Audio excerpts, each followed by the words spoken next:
अस्सलाम वालेकुम दोस्तों, मेरा नाम है बिलाल और आप देख रहे हो मेरे यूट्यूब चैनल बिलाल इन्फो। दोस्तों, आज की वीडियो में मैं आप लोगों को चिक मीटर के बारे में बात करूंगा कि आप लोगों ने चिक मीटर से किस तरह आप लोगों ने इसको यूज़ करना है और ये होता क्या है। और इसके अलावा दोस्तों मैं आप लोगों को बताऊँगा कि इलेक्ट्रॉनिक्स के लिए आप लोगों को किन किन चीज़ों की ज़रूरत है, जो कि आपके रोज़मर्रा ज़िंदगी में उन चीज़ों का इस्तेमाल बहुत ज़्यादा होता है इलेक्ट्रॉनिक्स में। तो चलिए स्टार्ट करते हैं। सबसे पहले दोस्तों आप लोगों ने यहाँ पर मैं दोस्तों आप लोगों को एक सोल्डरिंग आयरन बताता हूँ, जो कि ये एक सस्ता होता है, ये इतना महंगा नहीं होता। ये तकरीबन आपको 250 से लेके यही कोई 300 वगैरह आप लोगों को ये मिल जाएगा। ये काफ़ी अच्छी भी है, ये 60 वाट का है। यहाँ पर मैं आप लोगों को दिखा भी देता हूँ। ये 220 और 60 वाट का होता है, जो कि काफ़ी अच्छा काम करता है। इसके साथ साथ दोस्तों आप लोगों को सोल्डरिंग वायर की भी ज़रूरत पड़ेगी, जो कि दोस्तों आप लोगों को ये फुल पैक आप लोगों को 150 वगैरह आप लोगों को ये मिल जाएगा मार्केट में, जो कि आपके रोज़मर्रा ज़िंदगी में इसकी काफ़ी ज़रूरत होती है। और इसके साथ दोस्तों एक और बहुत ही ज़रूरी चीज़ है, जो कि सोल्डरिंग पेस्ट होता है, जो कि दोस्तों आप लोग इसको भी यूज़ करते हो। आप किसी भी वेयर को लगाने के लिए, जॉइंट को लगाने के लिए इसको यूज़ कर सकते हो। और ये दोस्तों आप लोगों को मार्केट में 20-30 रुपये पर तकरीबन मिल जाएगा। तो दोस्तों अब बात करते हैं चिक मीटर के बारे में कि आप लोगों ने कौन सा मीटर यूज़ करना है, और डिजिटल या फिर एनालॉग मीटर। तो मेरा यही सलाह है कि आप लोग डिजिटल यूज़ करें, क्योंकि उसमें फंक्शन भी बहुत ज़्यादा होता है और ये सस्ता भी होता है, इतना महंगा नहीं होता है। तो मैं यहाँ पर आप लोगों को एक डिजिटल मीटर यहाँ पर आप लोगों को शो करता हूँ, क्योंकि इसकी प्राइस तकरीबन मार्केट में ये आपको मिल जाएगा 900 से लेकर 1000 तक ये आप लोगों को मिल जाएगा। मतलब 1000 रुपये पर आप लोगों को ये बासानी मिल जाएगा किसी भी इलेक्ट्रॉनिक शॉप में। तो दोस्तों ये दरअसल में आप लोगों ने किस तरह इसको यूज़ करना है। यहाँ पर दोस्तों पहला मैं इसको ऑन कर लेता हूँ। ऑन करने के लिए दोस्तों ये अब आप लोग देख सकते हो, ये बिल्कुल ऑफ है। तो मैं जैसे इसको मोड़ूंगा तो ये ऑन हो जाएगा। तो दोस्तों अब इसमें एक और भी ऑप्शन है। यहाँ पर मैं लाइट ऑन करता हूँ, क्योंकि आप लोग को बिल्कुल क्लियर देखे। यहाँ पर आप लोग देख सकते हो ये बिल्कुल ऑन हो चुका है। अब आप लोगों ने इसको किस तरह यूज़ करना है।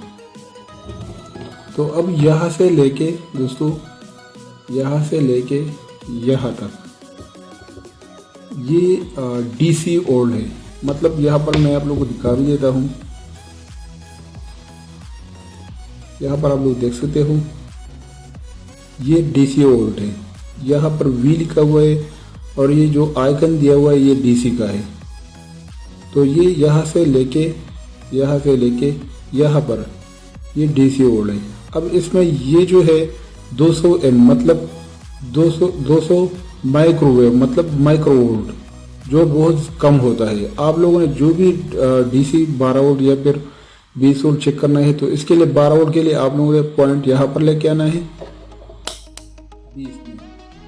और इसके अलावा दोस्तों अगर आपको पता है कि आपका और 20 वोल्ट से ज़्यादा है DC का, तो आप लोगों ने इसको 200 पर यहाँ पर सेट करना है। अगर आप लोगों को लगे कि आपका वोल्ट 200 से भी ऊपर है, तो इसको आप लोगों ने दोस्तों 500 पर यहाँ पर सेट करना होगा।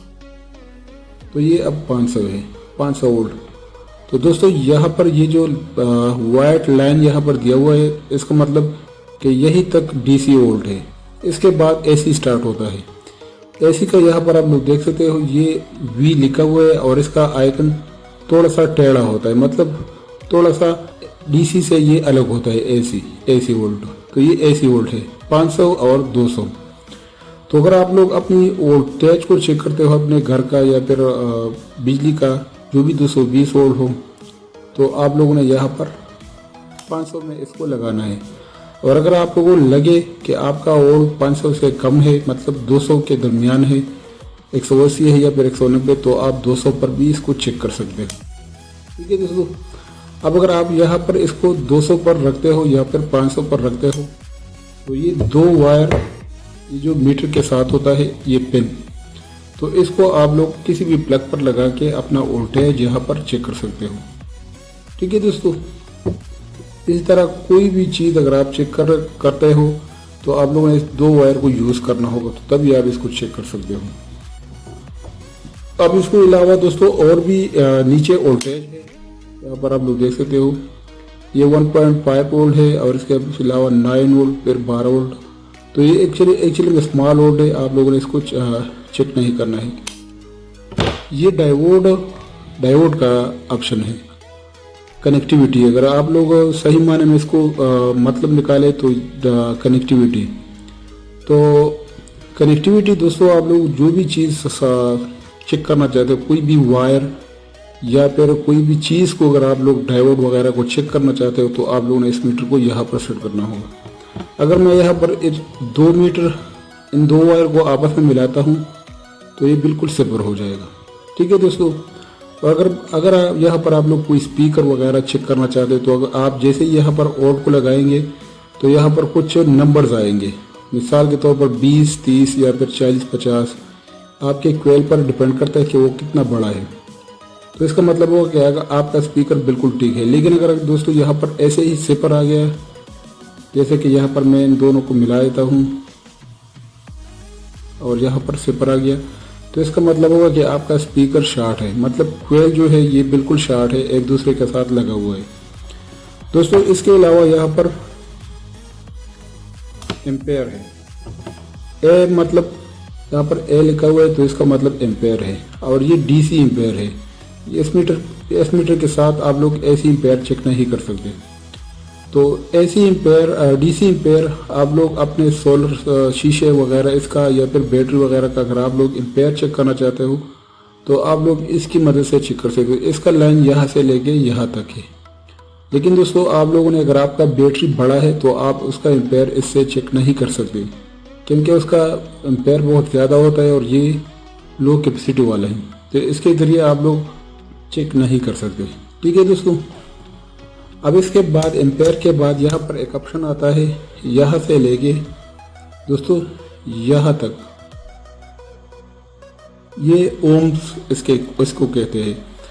आप लोग दोस्तों कोई सर्किट वगैरह में या फिर किसी भी इलेक्ट्रॉनिक सर्किट में कोई भी पार्ट्स को अगर आप लोग चेक करना चाहते हो तो आप इस एरिया की मदद से चेक कर सकते हो।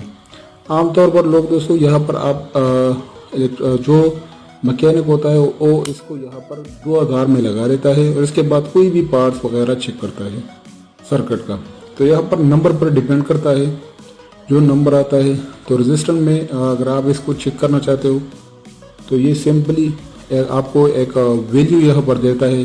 लेकिन अगर इसने कोई भी वैल्यू नहीं दिया तो इसका मतलब है कि आपका रजिस्टर खराब है। इसी तरह दोस्तों आप लोग कैपेसिटर वगैरह को भी यूज़ कर सकते हो, मतलब आप लोग चेक कर सकते हो इसी मीटर की वजह से। दोस्तों ये था छोटा सा वीडियो कि आप लोग ने मीटर को किस तरह चेक करना है। और दोस्तों एक और बात, अगर आप लोग एम्पेयर चेक करना चाहते हो सोलर वगैरह का, तो आप लोगों ने इस पेन को यहाँ से हटा के इस एम्पेयर वाले सेक्शन में लगाना होगा, तो तभी आप लोग एम्पेयर चेक कर सकते हो सोलर सिस्टम या फिर किसी और चीज़ का। उम्मीद करता हूँ दोस्तों आप लोगों को आज की हमारी वीडियो पसंद आई होगी। मैं मिलूंगा आप लोग किसी और वीडियो में, तब तक के लिए इजाज़त दीजिए। अल्लाह हाफिज़।